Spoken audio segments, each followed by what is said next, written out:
Hey everyone, I'm Armor Gaming, welcome back to my channel and welcome to Monster Legends. Welcome to a monster analysis on Wicca who will be coming up in the Wickah'S Lair maze event. So I hope you guys are excited for this analysis. This is literally my first time seeing this monster, seeing anything about this monster. So let's jump into it together. I'm going to start off by reading the Monster Legends lore because I think a lot of people really enjoy the lore. SocialPoint puts a lot of time and effort into making the lore and making it all connect. So I'm going to start off with this. If you want to skip it, I'll put a timestamp to what you can skip to in case you want to skip it. So let's get right into it. The Cardinal Forest has been through a lot lately. Invasions, assaults, the list is endless. But its inhabitants have been able to overcome a lot of it by sticking together, or at least that's how it seemed. Oh, when the representatives from all life forms got together to discuss important matters, they always seem to forget part of the forest, the swamp. Maybe because it's quite different from the rest, maybe because it's not as beautiful and radiant. Not full or brightly colored, not as full of brightly colorful flowers. It's darker and it smells less fresh than the mountainside. Whatever. Whatever the reason was, when Zara, the Warmaster, Telic and General Altus, and other spirits of the forest held their meetings, they always seemed to leave out the representative of the swamp creatures, Wicca. And this hadn't gone unnoticed to her or to anyone under her protection. So for when the millionth time Wicca heard about the forest council meeting being held without her, she decided to show up. She headed into the heart of the forest, and there they were, all the ancient spirits but herself. Oh, this is a forest council meeting? I can't believe my invitation got lost. Again. I guess the path to the swamp is just too slippery for any of you messengers to walk along, said Wicca sarcastically. But when she changed to a more serious tone, you can fight alien invasions, but you can't bring yourself to approach my side of the forest? You've been ignoring me and the creatures of the swamp because you are blind. You don't know how to see beauty in decay like I see it. You don't know how to appreciate any beauty except for the one you see in your own kind. But this is going to change. The swamp is a rich biosphere full of monsters, intelligent monsters, strong monsters, monsters that will no longer be forsaken or accept hiding away from your convenience. Can I just say that we have some poets in SocialPoint, because like this right here, this was beautiful. Where is it? You can fight aliens invasions but can't bring yourself to approach the forest. You've been ignoring me. This part right here, you don't know how to see beauty and decay like I see it. You don't know how to appreciate any beauty except for the one you see in your own kind. This is beautiful. Okay, so I'm hoping we see a new era of swamp monsters just dominating Monster Legends. Alright, so you don't like the swamp? Well, that's too bad because it's about to become big. Are they hinting at something? For centuries you've allowed monsters from outside to take our lands, but I am going to reclaim them. The village on the west edge, I'll make it part of the swamp. The vampire's castle, I'll cover it in moss and give it to my monsters. This is how you make an enemy. No, don't invite them to your council meeting, and this is how you make enemies. The swamp's territory is going to be so wide that you won't be able to ignore us anymore. In order to go anywhere, you'll have to cross our lands, she warned them all. At this point, she managed to attract their full attention, which had never happened. Now, I won't waste another minute. You'll hear from me and you'll know where to find me, so I'm looking forward to receiving the invitation to the next council meeting. I really hope it doesn't get lost this time. For me, it would be an insult, but for you, it would mean staying trapped on your side of the forest forever, so make sure you assign me your best messenger. Without another word, Wicca left the heart of the forest and everyone remained silent, simply breathing in the stagnant water aroma Wicca had left behind. Now they all knew they had made the big mistake of ignoring creatures of the swamp. This time the problem had come from inside of their home, and they only had themselves to blame. Dang, even Warmaster Zara was part of this. Gosh, you gotta invite everyone to the table. Or if not, Wicca's gonna send Sludger on you. Again, I think we should take the time to appreciate how much thought is put into the Monster Legends lore, because it is actually quite amazing how everything connects, how new monsters come, how vengeances are made, how alliances are made. Right? Like when I found out that Voltic backstabbed Tessaday, I'm like, what the heck, Voltic, you should be a villain, not a superhero. But that's a story for another day. With that being said, let's get into the monster analysis of Wicca. So the first thing I see is a life stat of 37,096, which is a considerably high life stat. In terms of nature monsters, it is pretty darn high. It is in 7th place, and the monsters that have a higher life stat are Sergeant Hawhead, Fatid, Treatapug, Okiawa, O'Reilly, and Aldous' Bodyguard. So 3796, even though I mentioned like 6 other monsters that have a higher life stat, this is still pretty high. Then we have a power of 3509, which is considerably high in the nature category. It's the 4th highest power stat, and it's tied with Apex and El Dino Volador. But as you can see very quickly if you take a quick glance, this monster is not much of a damage dealer. right? In tier 1, we see 45 damage, 35 damage, tier 2, 30 damage, 40, 30, 35, not a damage dealer whatsoever. However, she does have a high power stat. What is incredible about this monster, super darn incredible, is her speed stat, 3652. That is insanely fast. In the nature category, she's obviously the fastest. She beats Zara by 110 points. Warmaster Zara has a speed stat of 3542. This is 3652, 110 points.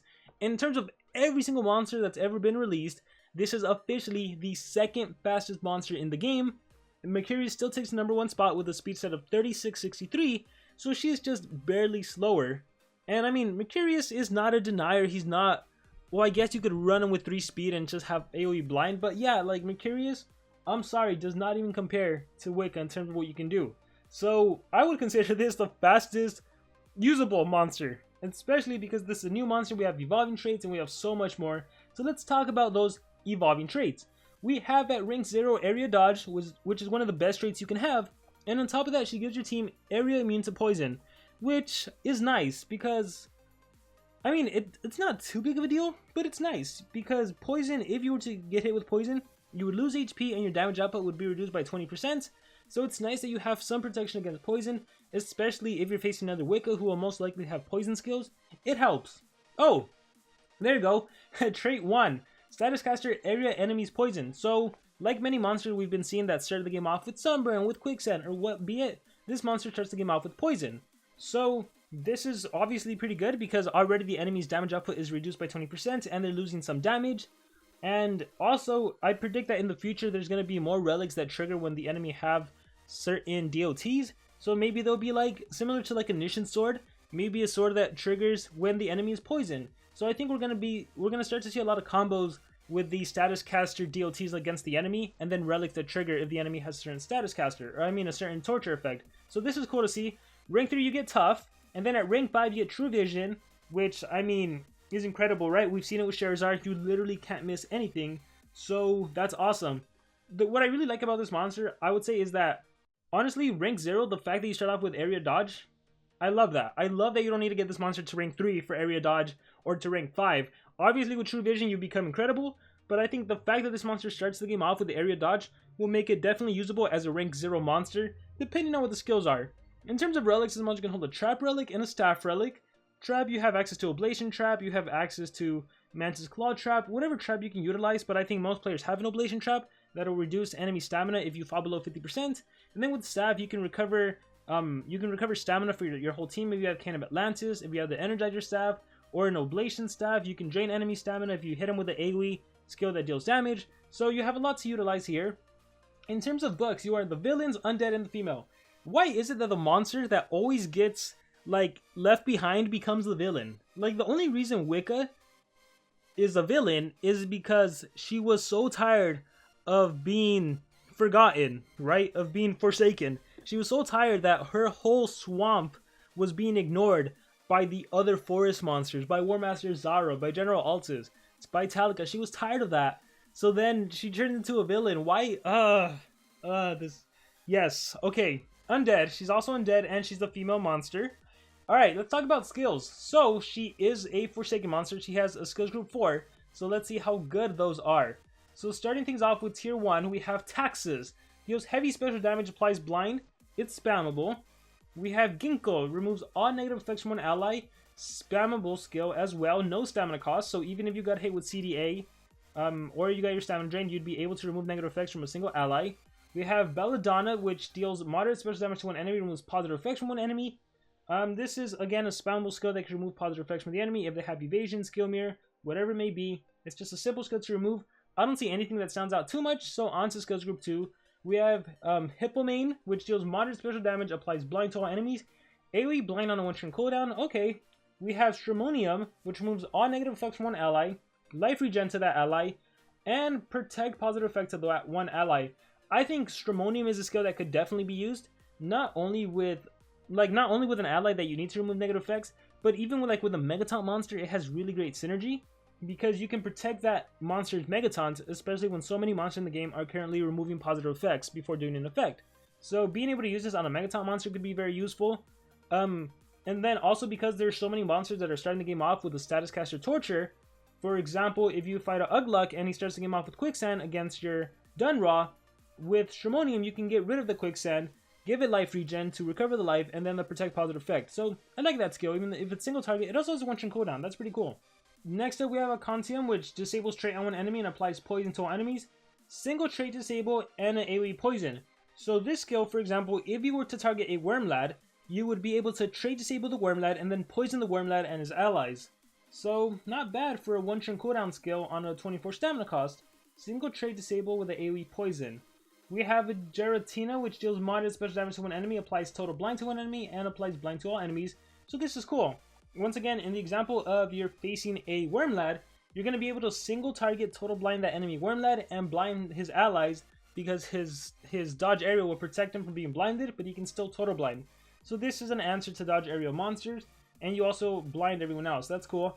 We have Turmeric, which applies damage boost to our allies and precision to our allies. Your standard OG buff that gives a damage boost and increased accuracy. 2-turn cooldown, 30 stamina cost.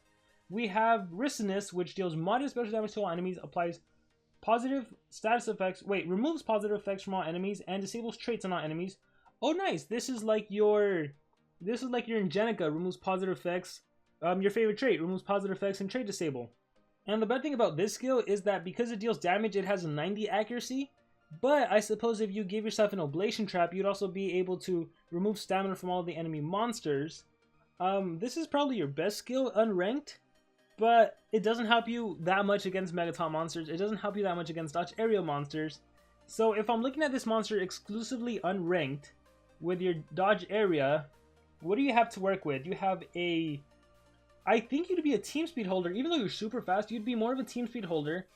And the best use of this monster would probably be the fact that you have area dodge and Stramonium from tier 2, which you can remove negative effects from an ally and positive protect it. This is definitely a support monster, right? You can also damage boost and increase. I wish Turmeric would have also removed negative effects. I wish this monster had a little more remove negative effects from your team, because right now all I'm seeing is Stramonium from skills group 1. We have Ginkgo from tier 1, but that's a single ally as well.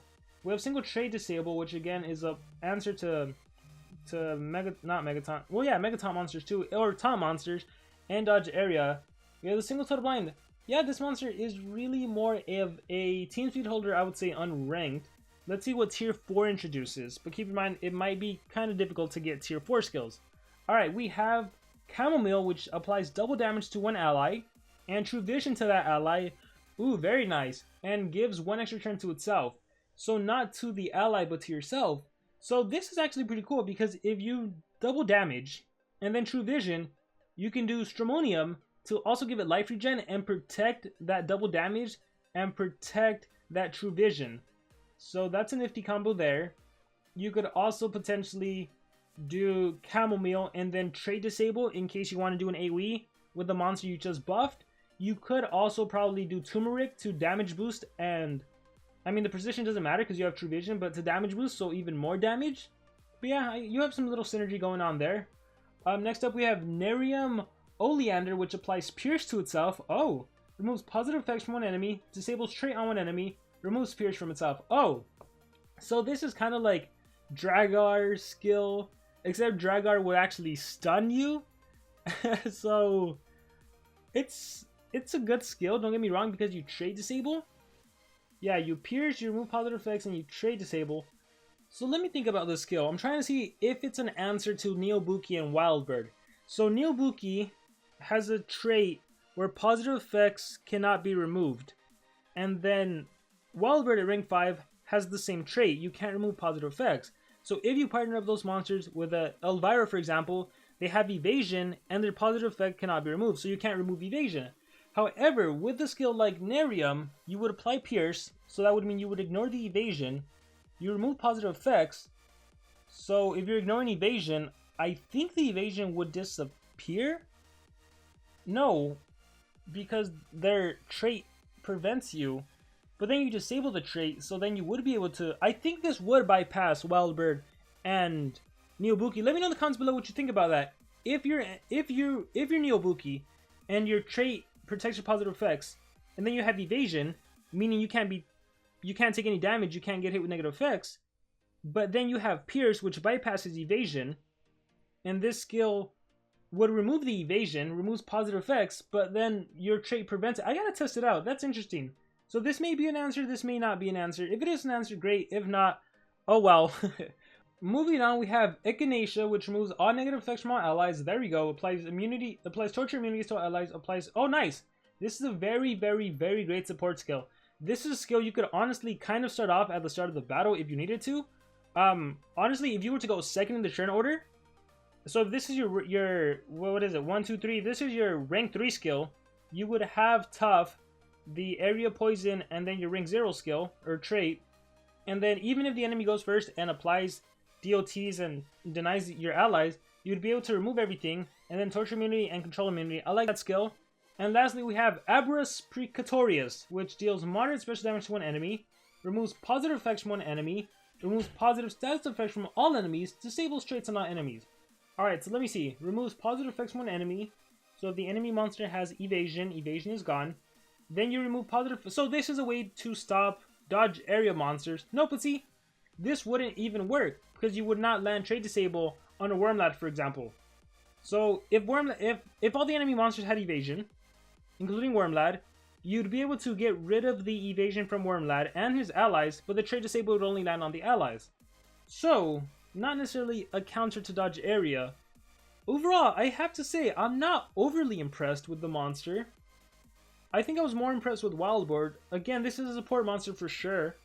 I like the Chamomile. I love that buff, True Vision damage boost. It's better than increased accuracy damage, double damage. And then you can set up with another skill. Like I said, you can trait disable so you can land an AoE. You can damage boost for further damage. You can total blind if you need to blind someone. You have the total blind, AoE blind. Let's see the alt. Tree of Death deals very heavy nature damage to all enemies. Applies Mega Possession. All enemies will die after 3 turns. I mean, that is fantastic ultimate, because they die in 3 turns, and 2 of those turns they are attacking each other. Especially since you have so much trait disable skills yourself. And don't get me wrong, the tier 4 skills, the torture immunity, control immunity is awesome. Aberrus Precatorius and Ricinus.